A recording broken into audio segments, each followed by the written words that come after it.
Enregistrement original fait par Patrick Murray en 99, juste avant la mort de Kubrick. Malheureusement, il a été bâillonné, ce qui a repoussé la publication des révélations sur le faux alunissage de Kubrick jusqu'en 2015.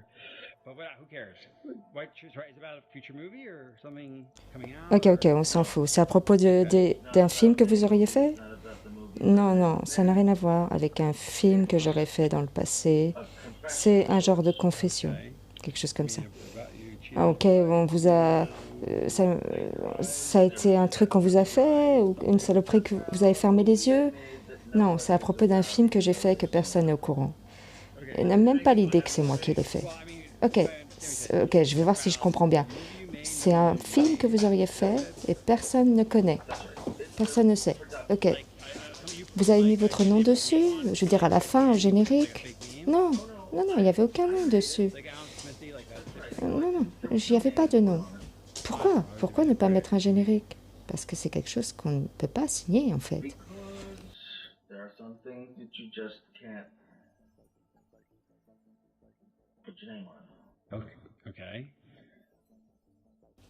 Non, non, j'ai fait une grosse production. Et sans vous dire les détails, en fait, mais ça incrimine le gouvernement américain et la NASA. Et je vais confirmer les rumeurs selon lesquelles l'alunissage serait un fake. Eh bien, je vais confirmer ces rumeurs et dire que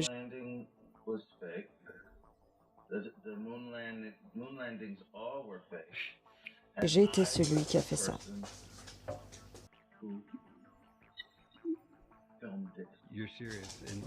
Vous êtes sérieux? Ok. Ça fait un moment que je discute avec vous et je pensais que c'était un joke, une plaisanterie. Non, non, non. Non, c'est pas un joke. Les conspirationnistes, les théoriciens du complot ne se trompent pas à ce sujet-là. Je sais pas, je suis pas au courant de la mort de Paul McCartney, mais ça, oui, c'est vrai. Mais pourquoi? Pourquoi? Pour quelle raison vous avez fait ça? Si vous dites la vérité, pourquoi vous faites ça? Pourquoi vous me le dites maintenant? Parce que je crois que c'est important pour les gens de connaître la vérité. Oui, c'est sûr. Un tel mensonge, un tel complot perpétré contre eux, ils doivent savoir en fait. Ok. Ils sont prêts. Ils ont des soupçons envers leur gouvernement. Il est temps de confirmer leurs soupçons, de justifier. Ok. Alors pourquoi maintenant? Je veux dire, ça fait plus de 30 ans. Qu'est-ce qui a pris tant de temps? Si c'est vrai? En fait, c'est une coïncidence, c'est un genre d'évolution personnelle. Voilà, les influences. Mais c'est pour ça que vous avez l'air tellement en colère, vous vous enfoncez. Bah oui, parce que en même temps, j'ai pas bien pris soin de moi, j'ai beaucoup bu et tous ces trucs-là. À cause du stress? Oui, oui, bien sûr, la culpabilité, les conflits intérieurs de toutes sortes. Waouh, vous avez l'air de vous sentir mal par rapport à ça. Oui, je me sens très mal par rapport à ça et je suis fière. En même temps, c'est un conflit terrible. Ouais, parce que vous êtes coupable du plus gros mensonge de tous les temps. Parce que j'ai fait un film, si vous voulez l'appeler comme ça, bien sûr, qui est certainement mon chef-d'œuvre. Et vous ne pouvez même pas en parler à quelqu'un. Bah, eh bien, maintenant, je vous en parle à vous. Oui, mais ce ne sera pas tout de suite. Vous serez mort. Ce sera dans 10 ou 15 ans. Vous ne pouvez pas en parler à Roger Robert. Est-ce que c'est frustrant pour vous? Je dois payer les conséquences des décisions que j'ai prises et il y a de ça plusieurs années et vivre avec. Comme si vous étiez le diable. C'est frustrant, c'est sûr. C'est pour ça que vous êtes tellement puissant à Hollywood, ça explique tout. Oui, pourquoi j'ai autant de liberté, oui, ça fait partie, oui, c'est... Enfin, à l'époque, c'était comme ça, oui, mais... Ouais. Mais j'en ai moins maintenant, mais... Qu'est-ce qui est venu en premier, le génie ou les idées? Est-ce que les idées handicapent le génie ou le contraire? Je pense que le génie est venu en premier. Mais certaines idées sont difficiles à mettre en œuvre. Et puis, tout ça représente un challenge. Des lumières que vous n'avez jamais vues et que vous ne reverrez certainement jamais. Vous ne pensez même pas à la moralité, à tout ça. Vous êtes littéralement happé par les flatteries et ces feux en vous qui vous dit quoi faire. Et le jus, le feu. Et l'artiste que vous êtes se retrouve complètement nu. Vous ne pensez à rien d'autre. Quel conflit énorme. Je veux dire, j'ai tellement envie de le faire et en même temps, je commets une sorte de crime et mentir. En fait, ça dépend, mais mon instinct me disait, fais-le. Tu dois le faire. J'ai parlé de ça avec Barry Levinson, Spielberg. Oui, un tas de gens en fait, croyez-le ou non. Mais même avec Woody Allen. Et personne ne m'a dit de ne pas le faire. Ok, parlez-moi du making-of. Est-ce que c'était difficile? C'est énorme. Non. Est-ce que c'est... Oui, il voulait le crédit de ce film. Bon, parlez-moi du making-of. Est-ce que c'était difficile? Est-ce que cette prouesse technique, cet alunissage magique, comment émotionnellement, comment c'était cette expérience?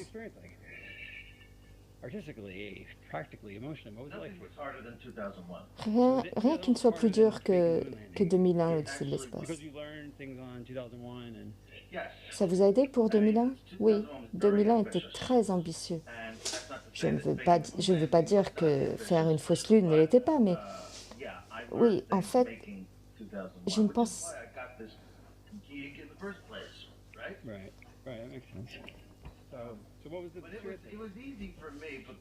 C'était facile pour moi. Je ne pensais pas beaucoup à la moralité, comme j'ai dit. Je pense que j'aurais dû être plus hésitant, plus précis dans mon travail.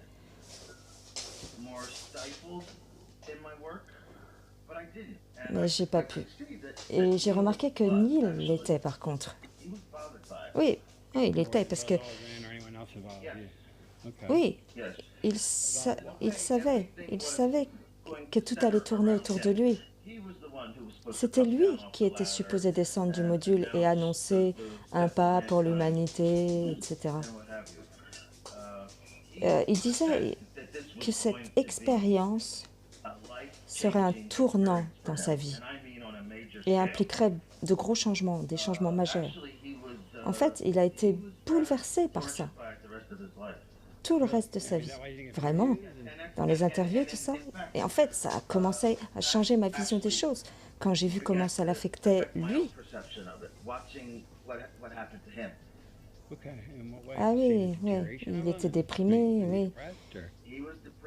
Il était déprimé, il buvait beaucoup, il avait peur, il fuyait les gens.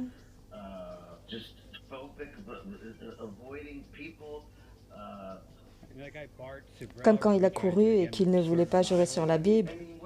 Oui, et c'est pour ça aussi qu'il se passait autant de temps entre chacun de mes films. En ce qui me concerne, entre Full Metal Jacket, enfin entre Shining et Full Metal Jacket, il s'est passé environ 6 ans. Entre Full Metal Jacket et Eyes Wide Shut, il y a 13 ans. Et beaucoup de ce temps, je le passais juste à décompresser émotionnellement. Oui, c'est devenu très conflictuel pour moi. J'étais fière de mon travail, mais en même temps, j'étais devenue de plus en plus déçue par ma participation à ça.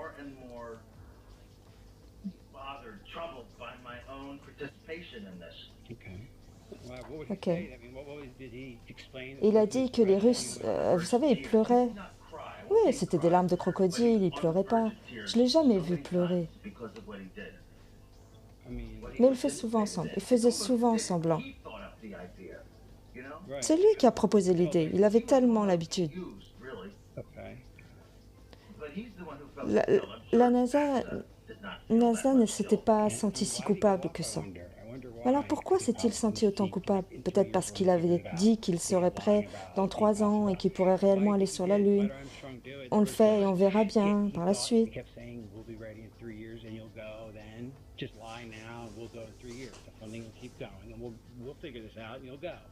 Oui, absolument. Et on va prendre un avion et on fait comme si, tu vois le scénario? Alors pourquoi Armstrong a accepté? C'était le mec le plus puissant. On va pas prendre un faux appareil parce qu'ils l'ont un peu berné. Ils lui ont dit, ne vous inquiétez pas, on va avoir l'argent dans quelques années. On fera le voyage et vous le ferez avec nous aussi. Il pensait avoir la technologie dans quelques années. Oui, il pensait pouvoir faire un miracle et aller sur la Lune et il ferait partie de l'équipe. Faire un miracle. Ok, on va récapituler. Donc, ils n'ont pas pu y aller, mais ils pensaient sincèrement qu'ils pourraient dans quelques années. Oui, je crois vraiment qu'ils pensaient ça. Oui, oui, je pensais vraiment qu'ils pensaient ça. En fait, certains croyaient qu'ils ne seraient jamais capables. Il n'y avait aucune chance. Ouais, ils prenaient le café le matin et genre, il n'y a pas moyen. Donc certaines personnes n'y croyaient pas.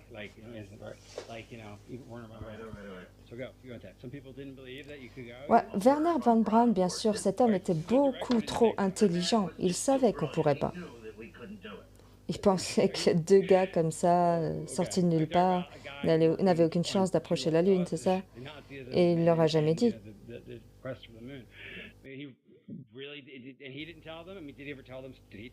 Est-ce qu'il en a parlé à la NASA? Est-ce qu'il a dit au président qu'on ne pouvait pas aller sur la Lune? Non, il était déjà très vieux à l'époque et beaucoup de gens ne lui accordaient pas de crédit. Et certains jeunes ambitieux pensaient vraiment qu'ils pourraient y arriver.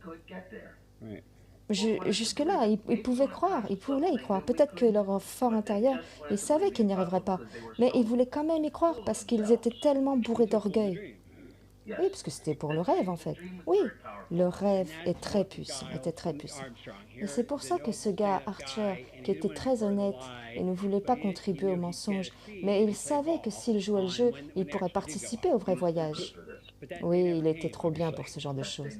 Mais ce jour n'est jamais arrivé, n'est-ce pas? Non, ce jour n'est jamais arrivé. Et du coup, que s'est-il passé avec lui? Ils l'ont détruit petit à petit. Comme j'ai dit, il s'est mis à boire. Beaucoup. Il était plein de remords. Bah, comment en fait?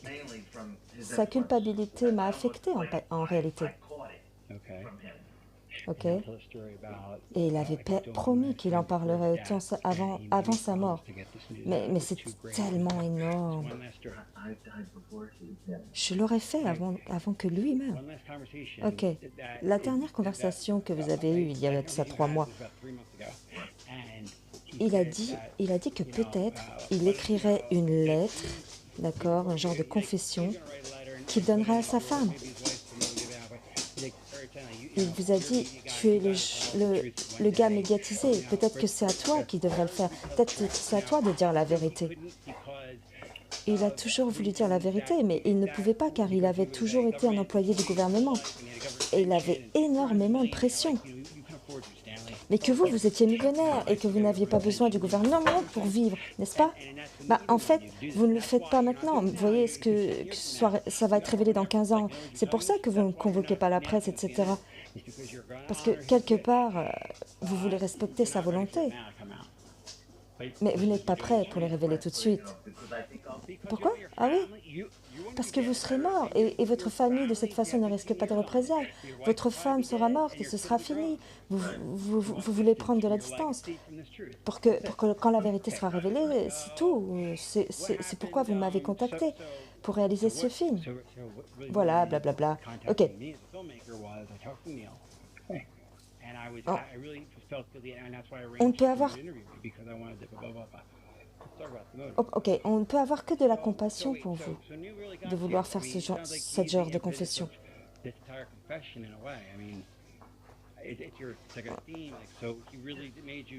En réalité, ça me coûte beaucoup de révéler tout ça.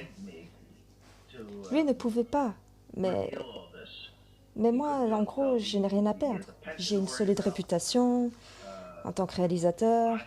Je n'ai aucun lien avec le gouvernement d'aucune sorte, à part ce travail-là, justement.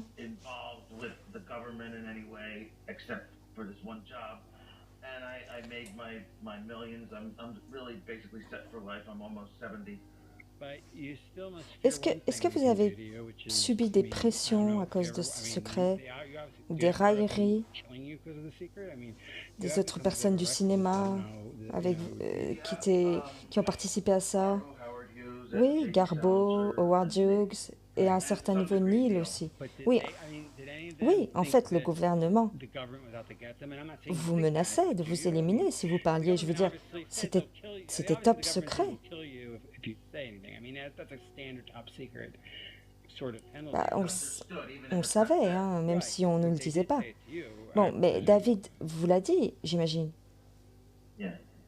Oui, il plaisantait avec ça. Mais cela dit, c'était, oui, en quelque sorte, oui, c'était dit. C'est pour ça que vous repoussez. Oui, je le repousse. Jusqu'après votre mort. Oui. Oui, après votre mort, oui. Je vous repose la question. C'est ok. Pourquoi faites-vous cette révélation? Écoute, ceci ne sera pas visionné avant 15 ans après ma mort, ok? Ok, je comprends mieux maintenant, ok, ça a du sens maintenant. Ça a du sens, ok.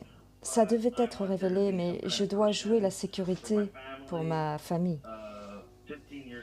15 ans, ça me semble suffisant pour être...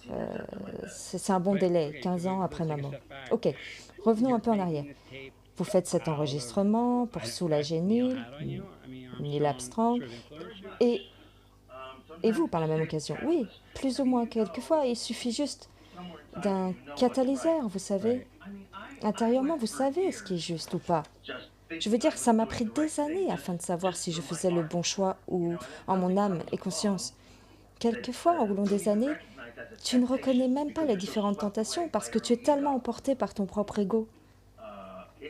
Tu as besoin de quelqu'un comme Neil Armstrong et de la distance et du temps afin de réaliser ce que tout ça a fait à ma célébrité, à moi-même, et même l'humanité, même si je suis un humain moi-même. Oui, est-ce que vous vous sentez coupable, même si vous êtes fier de ça et tout ça? Ouais. Oui, je suis dans un éternel conflit. Des fois, je me dis qu'il ne faut pas en parler, mais bon, je m'en rappelle et ce film était mon putain de chef-d'œuvre. Et je crois encore aujourd'hui. Oui, c'est clair. C'est mon putain de chef-d'œuvre, bon Dieu. C'est meilleur que 2001, mieux que Barry Lyndon, mieux que Les Chemins de la Gloire, ou Doctor Strange aussi. Oui, oui, c'est l'alunissage, oui, peu importe l'histoire de ce film, c'est l'alunissage. Et est-ce que vous avez participé à la fabrication du plateau des décors et vous avez juste fait le scénario et les lignes directrices? Je veux dire, vous avez tout fait? Apollo 11 et 13? Enfin, je sais pas, vous avez participé à tout ça? Et Neil aussi.